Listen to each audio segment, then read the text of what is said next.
할렐루야. 오늘 복 있는 사람 역대하 18장은 여호사밧이 북이스라엘 열왕들 중에 우상 숭배에 가장 열심을 보이고 악정을 펼친 제7대 아합왕과 연합하여 돕는 잘못을 저지르게 되는 내용을 다루고 있습니다.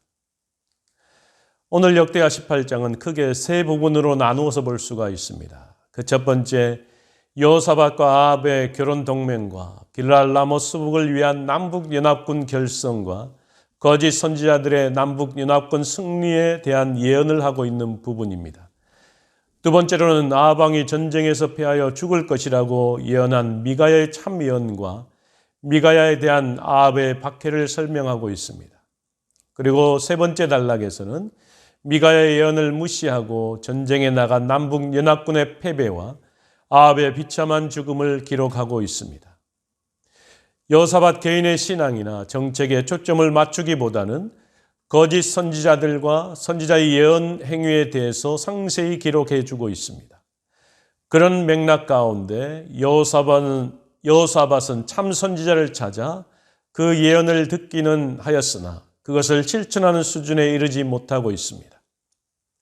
그러나 그런 정황 가운데서도 아합은 여호사밧의 심판의 칼을 맞았지만 여호사밧은 목숨을 건졌습니다.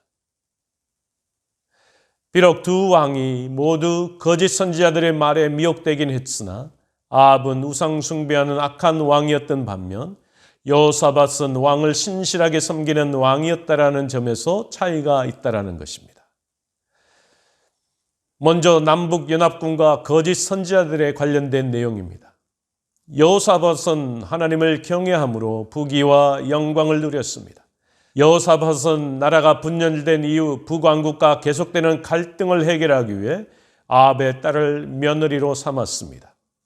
여호사밧의 아들 여호람은 아합의 딸 아달랴와 결혼했고 아달랴는 훗날 다윗 왕조를 위협하는 가장 악한 존재가 되었다라는 것입니다. 오늘 1절 말씀에 보면 이렇게 기록하고 있습니다. 여호사밧이 부귀와 영광을 크게 떨쳤고 아합 가문과 혼인함으로 인척 관계를 맺었더라.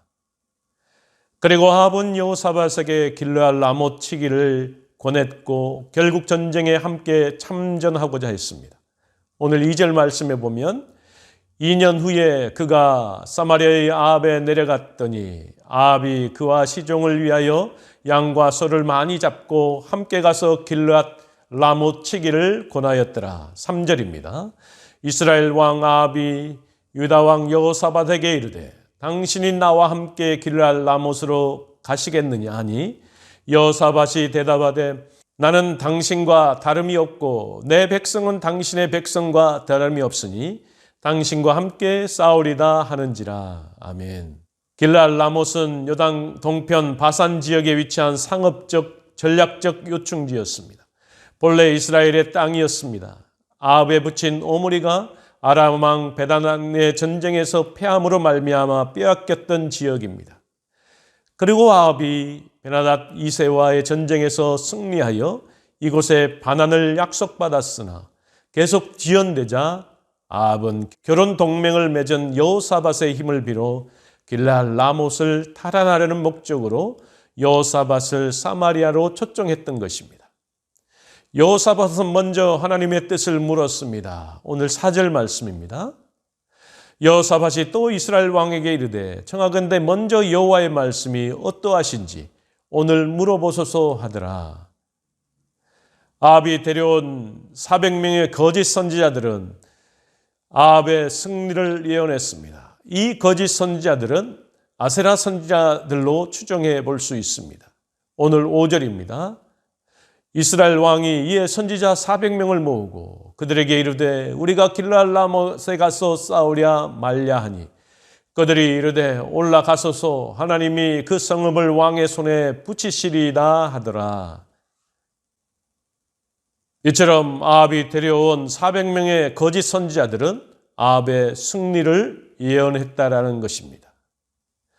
두 번째 단락에서는 미가야 선지자의 참된 예언을 기록하고 있습니다. 아합의 명으로 미가야 선지자를 부르러 간 사자가 미가야에게 길한 예언을 할 것을 권고했습니다. 미가야 선지자가 하나님의 계시에 따라 예언할 것임을 밝히고 있습니다. 미가야가 길랄 라못 공격 여부를 묻는 왕을 향하여 거짓으로 승리할 것과 아합 자신을 조롱한 예언에 대해 진실을 말하도록 다그쳤던 것입니다. 그러자 미가야 선지자는 자신의 이전 예언을 번복하여 다른 거짓 선지자들처럼 승리를 말했지만 아합 왕이 죽게 될 것도 역시 예언했습니다. 미가야 선지자는 하나님께서 아합을 길랄 라못에서 죽이시려고 거짓 선지자들에게 거짓 영에 사로잡혀 거짓을 말했다라고 선언했습니다. 미가야 선지자의 예언을 들은 시드기야는 미가야를 핍박하였고 아합은 미가야 선지자를 옥에 가두었습니다. 그럼에도 불구하고 미가야는 굴하지 않고 하나님의 예언이 성취될 것을 계속해서 선포했던 것입니다. 마지막 단락에서는 마침내 남북 연합군이 길랄 라못 공격을 개시함으로써 아람과의 전쟁이 발발되었습니다. 아합은 변장하고 전쟁에 출전했습니다. 아람군은 여호사밧을 아합으로 오인하여 그를 집중적으로 공격했습니다. 그러나 여호사밧은 하나님의 도우심으로 위기를 모면할 수 있었던 것입니다. 그러나 아합 왕은 한 사람이 무심코 쏜 화살에 맞아 부상을 당하고 그날의 전쟁이 치열했던 까닭에 미처 전쟁을 빠져나오지 못하고 전사하고 말았다라는 것입니다. 오늘 33절에서 이렇게 기록하고 있습니다. 한 사람이 무심코 활을 당겨 이스라엘 왕의 갑옷 솔기를 쏜지라 왕이 그의 병거 모든 자에게 이르되 내가 부상하였으니 내 손을 돌려 나를 진중에서 나가게 하라 하였으나 34절입니다. 이 날에 전쟁이 맹렬하였으므로 이스라엘 왕이 병거에서 겨우 지탱하며 저녁 때까지 아람 사람을 막다가 해질 즈음하여 죽었더라. 아멘. 이처럼 아합은 그 전쟁에서 마지막으로 전사하고 말았습니다. 바로 이것이 하나님께서 계획하신 것입니다. 미가야 선지자를 통해서 아합의 죽음에 대해서 예언했던 것입니다. 그것이 성취되어졌다는 것을 우리에게 보여주고 있는 것입니다. 사랑하는 성도 여러분, 여호사밧과 아합은 잘못된 만남이었습니다. 35세의 왕이 되어 예루살렘에서 25년 동안 유다를 다스렸던 여호사밧은 경건한 왕이었습니다. 다윗의 처음 길로 행하여 바알에게 구하지 아니한 왕이었습니다. 부귀와 영광을 누렸던 왕이었습니다. 그럼에도 불구하고 그가 악한 왕 아합과 동맹을 맺으면서 헛된 길로 빠져 위기에 봉착하게 됨으로 인해서 실수를 저질렀던 왕이었습니다. 하나님의 은혜가 아니면 그가 돌아올 수 없는 강을 건너올 수 없었을 것입니다. 하나님의 언약에 대한 성취를 신실하게 이루시는 하나님을 바라볼 수 있는 길은 오직 돌이키고 회복하고 돌아오는 길밖에 없다라는 것입니다. 여호사밧은 하나님께 돌이켜 돌아옴으로 말미암아 위기의 상황 속에서 하나님께서는 그 생명을 연장시켜 주셨다라는 것입니다.